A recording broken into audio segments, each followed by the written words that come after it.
जानते हैं कि बाबरी मस्जिद भारत ही नहीं एशिया की सबसे मशहूर मस्जिद मानी जाती है। ये मस्जिद निर्माण और स्थापत्य कला का सबसे बेहतरीन नमूना थी। इसे भारत का इस्लामी द्वार भी कहा जाता था। बाबरी मस्जिद को बनाने में 2000 मजदूरों ने हिस्सा लिया। इसे बनाने के लिए दुनिया भर से इंजीनियर और आर्किटेक्ट बुलाए गए थे। ये भारत की एकमात्र मस्जिद थी जिसमें सबसे पहले वॉइस रिफ्लेक्शन टेक्नोलॉजी का इस्तेमाल किया गया। बाबरी मस्जिद का निर्माण 1528 ईस्वी में बाबर के सेनापति मीर बाकी ने करवाया था। ये 16वीं सदी में बनी उत्तर प्रदेश की सबसे बड़ी मस्जिद थी। बाबरी मस्जिद इस्लामी वास्तुकला का सबसे बेहतरीन नमूना थी। इसे बनाने के लिए दुनिया भर से पत्थर लाए गए थे। ये भारत की अकेली मस्जिद थी जिसमें सबसे आधुनिक एयर कूलिंग सिस्टम का प्रयोग किया गया। इस मस्जिद में ऐसी तकनीक इस्तेमाल की गई जिससे अंदर कभी गर्मी महसूस नहीं होती थी। बहुत कम लोग जानते हैं कि बाबरी मस्जिद को बनाने के लिए अयोध्या में कई भट्ठे स्थापित किए गए जिनमें खास तरह की ईंटों का निर्माण किया जाता था। इस मस्जिद को बनाने के लिए जिन ईंटों का आविष्कार किया गया वो आज पूरे भारत में इस्तेमाल की जाती है।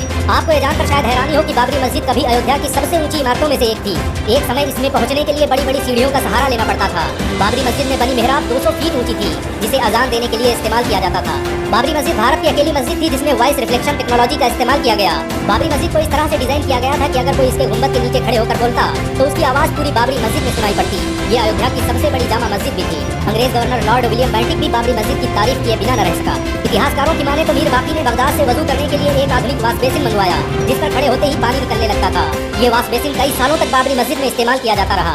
इसकी खोज मशहूर मुस्लिम वैज्ञानिक इस्माइल अल जज़री ने की थी। अल जज़री दुनिया का पहला वैज्ञानिक था जिसने सबसे पहले क्रैंक शाफ्ट को इजाद किया जिसके बगैर आज किसी इंजन को नहीं चलाया जा सकता। उसे फादर ऑफ रोबोटिक्स भी कहा जाता है।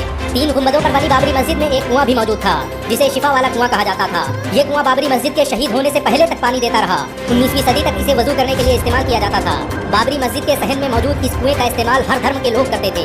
बहुत कम लोग जानते हैं कि बाबर ने भारत में 4 मस्जिदें बनवाई जिनमें एक बाबरी मस्जिद थी। घाघरा नदी के किनारे बनी इस मस्जिद को बनाने के लिए बाबर ने पत्थर काटने वाले 1500 इंजीनियर बुलाए थे। बाबर को आधुनिक टेक्नोलॉजी से बेपनाह मोहब्बत थी। उसने अपने दौर के सबसे आधुनिक हथियारों का इस्तेमाल किया। बारूद और तोप को बनाने की विधि बाबर ही भारत लेकर आया था। बाबर ने बाबरी मस्जिद में नमाज पढ़ाने के लिए इमाम भी नियुक्त किए जो सदियों तक इस्लाम की तबलीग का काम करते रहे। बाबर ने बाबरी मस्जिद का निर्माण तो करवाया लेकिन उसे देखने कभी अयोध्या नहीं आ पाया। बाबरी मस्जिद का निर्माण पूरा होते ही उसकी मौत हो गई।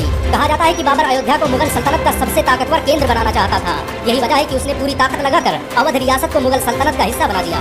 अयोध्या को पहचान दिलाने में बाबरी मस्जिद का बड़ा किरदार रहा। ये निर्माण और स्थापत्य कला का सबसे बेहतरीन नमूना थी। इसके डिजाइन और स्ट्रक्चर को बाद में ताजमहल में इस्तेमाल किया गया। बहुत कम लोग जानते हैं कि बाबरी मस्जिद का निर्माण एक पहाड़ी पर किया गया था। ये पहाड़ी बाढ़ से बचने के लिए अवध प्रांत की सबसे सुरक्षित जगह थी। बाबरी मस्जिद को मंदिर बताने का सबसे पहला काम निर्मोही अखाड़े ने किया। 1853 में नवाब वाजिद अली शाह के दौर में सबसे पहले इस मस्जिद की जगह मंदिर होने के शगुफे ने जन्म लिया और देखते ही देखते एक युद्ध में बदल गया। अंग्रेजों ने जांच पड़ताल की और इसे मस्जिद होने का सर्टिफिकेट दे दिया।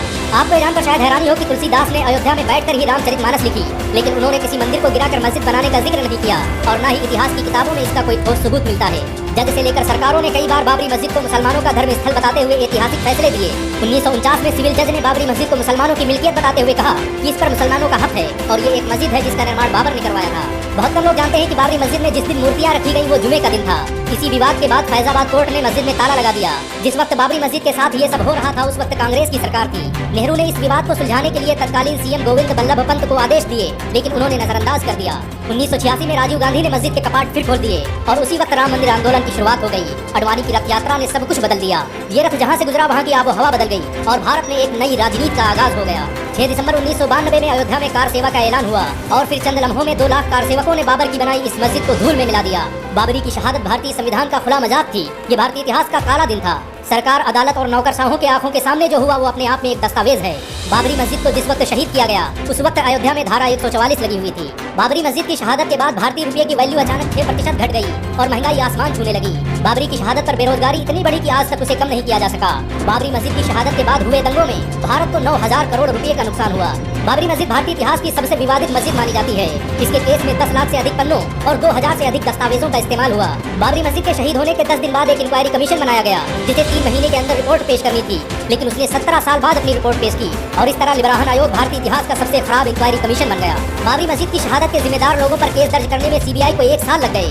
सीबीआई ने 49 लोगों पर केस दर्ज किया जिसमें सारे लोग बरी हो गए और इस तरह बाबरी मस्जिद को किसने शहीद किया ये आज तक किसी को पता नहीं चला।